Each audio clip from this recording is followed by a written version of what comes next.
오늘 우리에게 주신 하나님 말씀은 출애굽기 8장 1절에서 15절 말씀입니다. 여호와께서 모세에게 이르시되 너는 바로에게 가서 그에게 이르기를 여호와의 말씀에 내 백성을 보내라. 그들이 나를 섬길 것이니라.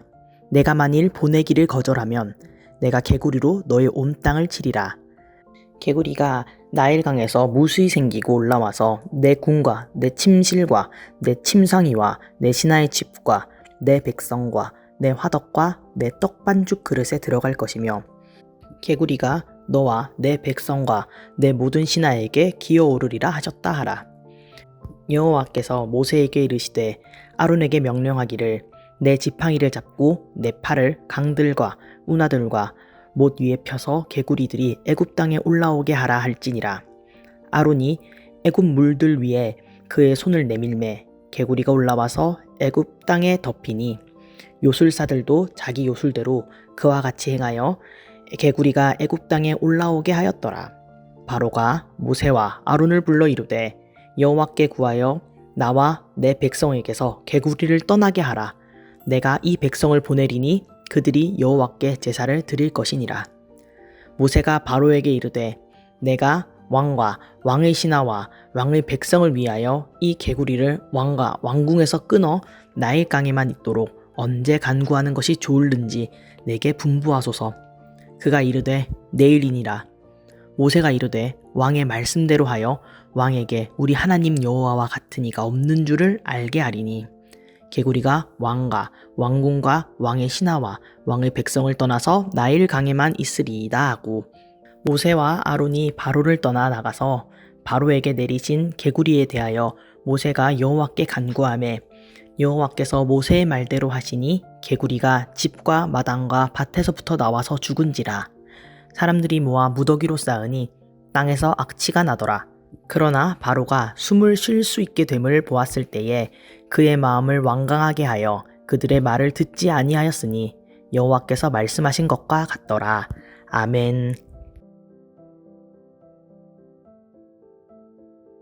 오늘 본문은 하나님께서 애굽 가운데 두 번째 재앙을 내리시는 장면입니다. 하나님께서는 모세를 보내어 바로에게 말씀하십니다. 내 백성을 보내라. 그들이 나를 섬길 것이니라. 너가 만일 보내기를 거절하면 내가 개구리로 너의 온 땅을 치리라. 바로는 이미 하나님께서 내리신 첫 번째 재앙을 경험했습니다. 나일강이 피로 변하는 사건을 통해 하나님께서는 하나님만이 참된 주권자이심을 보이셨습니다. 그럼에도 바로는 하나님을 인정하지 않고 이스라엘 백성들을 보내지 않았습니다. 그러자 하나님은 개구리로 온 땅을 치십니다. 개구리는 단순히 불편함을 주는 존재가 아니라 삶 전체를 무너뜨리는 존재로 등장합니다. 궁궐에도 들어오고 집에도 들어오고 침상에도 올라옵니다. 먹는 곳에도 들어오고 자는 곳에도 들어옵니다. 하나님께서는 개구리를 통하여 말씀으로만이 아니라 하나님의 주권하심을 눈으로 보고 몸으로 느끼게 하십니다. 점점 더 분명하게, 점점 더 실제적으로 삶의 영역까지 들어오셔서 자신을 드러내고 계십니다. 이쯤 되면 하나님을 인정하지 않는 것이 오히려 이상한 일입니다. 그럼에도 바로는 마음을 완강하게 하여 돌아서지 않습니다. 이러한 바로의 모습을 보시면서 어떤 생각이 드시나요? 하나님이 이렇게까지 분명하게 자신을 드러내시는데 왜 사람은 변하지 않을까요? 하나님께서 부족하게 일하신 것도 아닌데 왜 사람은 여전히 완강하여질까요? 이는 애굽과 바로만의 문제가 아니라 오늘날 우리의 문제이기도 합니다. 하나님께서는 지금도 말씀으로 우리를 가르치시고 우리의 삶의 자리에서 실제로 역사하시며 자신을 드러내고 계십니다. 그러나 우리는 여전히 온 세상의 주권자이신 하나님보다 나의 아집대로 살아가고 하나님의 말씀을 듣고 보고도 슬쩍 외면하기도 합니다. 오늘 말씀을 통해 완강한 우리 마음을 내려놓고 하나님이 행하신 일을 붙들며 믿음으로 살아가는 저와 여러분 되시길 예수님의 이름으로 축원합니다. 먼저 우리는 하나님의 일하심을 잊지 말고 붙들어야 합니다. 본문을 보면 바로의 태도가 매우 분명하게 드러납니다. 개구리 재앙이 온 땅을 덮자 바로는 더 이상 버틸 수 없는 상황에 이르게 되죠. 그때 그는 모세와 아론을 불러 말합니다. 여호와께 구하여 이 개구리를 나와 내 백성에게서 떠나게 하라. 그러면 내가 이 백성을 보내리라. 이전까지 하나님을 인정하지 않던 바로가 고통 속에서는 하나님을 찾습니다. 내가 필요할 때는 하나님을 부릅니다. 상황이 어려워지니 하나님께 매달립니다. 그러한 바로의 모습에 모세가 기도하자 하나님께서는 그 기도를 들어주십니다. 개구리가 떠나가고 재앙이 멈춥니다. 애굽 땅에 다시 숨을 쉴 수 있는 여유가 생깁니다. 수많은 개구리가 올라온 것도 하나님의 일하심이지만 순식간에 개구리가 들어가는 것도 분명한 하나님의 일하심입니다. 바로는 하나님께서 주관하셔서 개구리 재앙이 끝났음을 분명히 알게 되었습니다. 그런데 성경은 이렇게 말씀합니다. 바로가 숨을 쉴 수 있게 되었을 때에 그의 마음을 완강하게 하여. 바로는 고통 속에서는 하나님을 찾았지만 문제가 해결되자 다시 돌아섭니다. 하나님을 필요로 할 때는 찾았지만 이제 하나님을 더 이상 붙들지 않습니다. 여기서 우리는 중요한 사실 하나를 보게 됩니다. 하나님이 일하지 않으신 것이 아닙니다. 하나님은 분명하게 일하셨습니다. 문제는 사람이 그 일하심을 잊어버리고 붙들지 않았다는 데 있습니다. 경험하고도 기억하지 않고 보고도 마음에 두지 않는 것이 죄악된 인간의 완강함입니다. 이 모습은 바로에게만 있었던 모습은 아니죠. 광야의 이스라엘 백성들에게서도 동일하게 나타났습니다. 그들은 출애굽할 때 하나님의 놀라운 일을 직접 경험했습니다. 10가지 재앙을 통해 하나님이 애굽을 치시는 것을 보았고 홍해가 갈라지는 것을 보았고 광야에서는 만나와 메추라기를 먹고 반석에서 물을 마셨습니다. 하나님이 얼마나 분명하게 역사하셨는지를 몸으로 삶으로 경험한 사람들입니다. 그런데 시간이 지나자 그들은 그 하나님의 역사하심을 잊어버리고 하나님을 붙들지 않습니다. 하나님은 늘 이스라엘을 위해 넘치도록 역사해 주셨습니다. 다만 죄악된 사람이 너무 완강해도 그 하나님의 일하심을 외면합니다. 도움이 필요할 때만 주님을 찾고 주님이 일하시면 그 역사를 경험하고도 붙들지 않는 그 모습들이 바로에게서 보이고 광야의 이스라엘 백성들에게서도 동일하게 나타납니다. 그렇다면 오늘 우리의 모습은 어떠합니까? 우리는 하나님을 모르는 사람들이 아닙니다. 우리는 이미 하나님을 알고 있고 이미 하나님의 역사하심을 감사하게도 경험했습니다. 기도 응답을 받은 적이 있고 하나님께서 우리 인생길을 인도하시는 것을 경험한 적이 있습니다.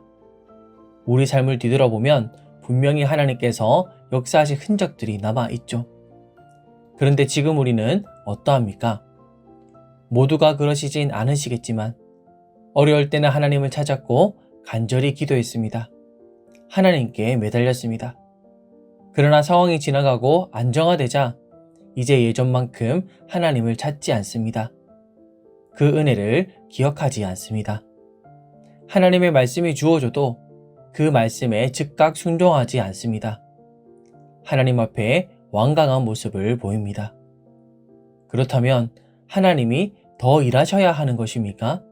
아니면 우리가 이미 행하신 하나님의 역사하심과 은혜를 잊어버린 것이 문제입니까? 그럼에도 우리에게 감사한 사실이 있습니다. 하나님은 우리의 완강함에도 쉬이 멈추시는 분이 아니십니다. 우리가 완강히 주님을 붙들지 않더라도 주님이 우리를 붙들어 주십니다. 포기하지 않으시고 계속하여 자신을 드러내 주십니다. 하나님은 출애굽의 재앙을 통해 자신을 드러내셨고 광야에서는 만나와 메추라기, 구름기둥과 불기둥, 수많은 이적으로 자신을 드러내 주셨습니다. 가나안 땅을 정복하고 분배하고 난 뒤 그 은혜를 이스라엘 백성들은 잊어버렸죠. 그러나 하나님은 사사들을 보내어 그들 가운데 함께하여 주십니다. 이스라엘 백성들은 하나님이 아닌 사람 왕을 구하였고 그렇게 시작된 왕정시대 가운데 백성들은 계속하여 하나님의 뜻을 저버리지만 하나님께서는 선지자들을 보내시며 끊임없이 말씀하여 주셨습니다. 백성들은 늘 하나님 앞에 완강한 자들이었지만 그러나 하나님께서는 마침내 자기 아들을 보내셔서 우리에게 구원의 길을 열어주셨습니다. 지금도 역사하신 하나님은 단 한 번도 멈추지 않으셨습니다. 계속하여 말씀하여 주시고 계속하여 보여주시고 계속하여 우리 가운데 일하여 주고 계십니다. 이것이 우리의 소망입니다. 우리가 신실해서가 아니라 하나님이 신실하시기 때문에 우리는 주님께 붙들려 살아갑니다. 우리는 그 은혜로우신 하나님께 감사하며 하나님의 일하심을 붙들고 기억하고 가슴에 새기고 살아가야 합니다. 주님을 늦게 붙들수록 우리만 손해입니다. 바로는 첫 번째 재앙을 겪고도 완강하여 10번의 재앙을 겪게 되죠. 10번의 재앙을 겪고 나서도 완강함을 보이다가 많은 애국 군사가 홍해에 수장됩니다. 우리는 어서 하나님의 일하심을 잊지 말고 나의 완강함을 내려놓고 신실하신 하나님을 속히 붙들어야 합니다. 하나님은 오늘도 우리 삶 가운데 역사하고 계십니다. 우리의 기도를 들으시고 우리의 길을 여시고 우리의 삶을 인도하고 계십니다. 여전히 말씀하시고 여전히 보여주시고 여전히 역사하고 계십니다. 이제 우리는 하나님이 더 보여주시기를 기다리는 자리를 떠나 이미 행하신 하나님을 기억하고 붙드는 자리로 나아가야 합니다. 신명기 8장 2절 말씀입니다. 내 하나님 여호와께서 이 40년 동안에 너를 광야의 길로 걷게 하신 것을 기억하라. 아멘. 사랑하는 소문 성도 여러분, 주님이 행하신 일을 잊어버리는 삶이 아니라 기억하고 붙드는 삶을 사시길 축원합니다. 지나간 은혜를 흘려보내는 삶이 아니라 그 은혜를 더욱 깊이 새기며 주님을 붙들며 살아가시기를 축원합니다. 어제 일하신 하나님, 오늘도 일하시는 하나님, 내일도 일하실 하나님을 붙들고 믿음과 감사로 매일을 살아가는 복된 삶 되시길 신실하신 예수님의 이름으로 축원합니다.